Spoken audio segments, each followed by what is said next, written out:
القادم.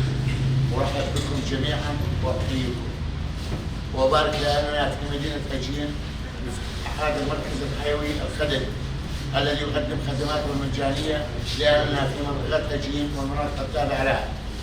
حيث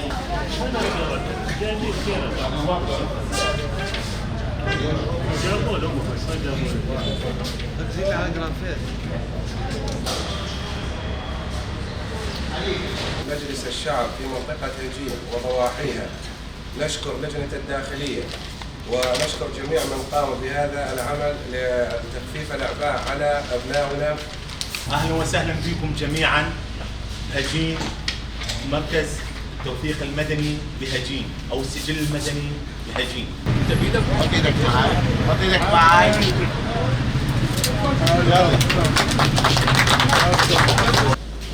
هذا ياخذ الزبير اول ما يجي هنا. أيوة على الشيء. على الشيء. بعد أول شيء يوثق حاله وبعدين يبين عاد